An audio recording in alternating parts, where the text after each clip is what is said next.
신봉섭 출제위원장은 고등학교 교육과정의 내용과 수준에 맞춰서 이번 수능 시험을 출제했다고 밝혔는데요.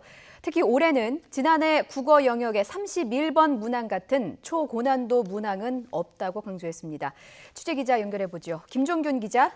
네, 행정정책부입니다. 예, 가장 큰 관심이 지난해 불수능의 원인으로 꼽혔던 국어의 난이도입니다. 지난해보다 쉬웠다는 평가가 나왔다고요? 네, 그렇습니다. 현직 교사들은 오전에 끝난 1교시 국어 영역의 난이도가 지난해 수능보다 쉬웠을 것이라고 평가했습니다. 정부 세종청사에서 진행된 수능 국어 영역 출제 경향 분석에서 현직 교사들은 올해 국어 영역 시험은 전년도 수능보다 쉬웠다. 올해 9월 모의평가 때보다도 쉬웠다고 평가할 수 있다고 말했습니다. 그나마 고난도 문항으로 꼽힌 22번도 지문인 월서는 16경가가 EBS 교재에 수록된 작품이어서 난이도를 크게 높이지 않은 것으로 분석됐습니다. 이처럼 국어 영역이 평이하게 출제됨에 따라 수험생들이 이후 시험을 안정감을 갖고 치를 수 있을 것으로 보입니다. 앞서 신봉섭 수능 출제위원장은 지난해 초고난도 문항 출제로 정답률 예측에 실패했다는 지적에 대해 이번엔 초고난도 문항은 없다고 말했습니다.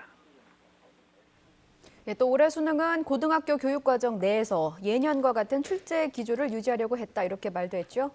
네, 신봉섭 출제위원장이 1교시 국어 시험이 시작되는 오전 8시 40분 올해 수능 출제의 기본 방향을 발표했습니다. 우선 고등학교 교육과정을 기준으로 예년과 같은 출제 기조를 유지했다고 밝혔습니다. 또 올해 두 차례 시행된 모의평가를 통해 파악된 수험생들의 학력 수준을 고려했다고 말했습니다. 신봉섭 출제위원장의 말을 잠시 들어보시겠습니다. 학교 교육을 통해 학습된 능력을 측정하기 위해 고등학교 교육과정의 내용과 수준에 맞추어 출제하였습니다. 특히 고등학교 교육의 정상화에 도움이 되도록 핵심적이고 기본적인 내용을 중심으로 출제하였습니다. 구체적으로 국어와 영어 영역은 다양한 소재의 지문과 자료를 활용해 출제했다고 밝혔습니다. 수학과 탐구 영역은 사고력 중심의 평가를 지향했다고 말했습니다. 제2외국어와 한문 영역에서는 과목 선택에 따른 유불리 문제를 완화했다고 덧붙였습니다. EBS 수능 교재와 강의와의 연계율은 문항수 기준으로 70% 수준입니다. 예, 오늘 수능 이후의 일정도 간단히 짚어주십시오. 네, 오늘 수능이 끝나면 18일까지 문제와 정답에 대한 이의 신청을 접수합니다. 이의 신청에 대한 검토를 거쳐 오는 25일 정답이 확정되면 12월 4일 성적이 통지됩니다.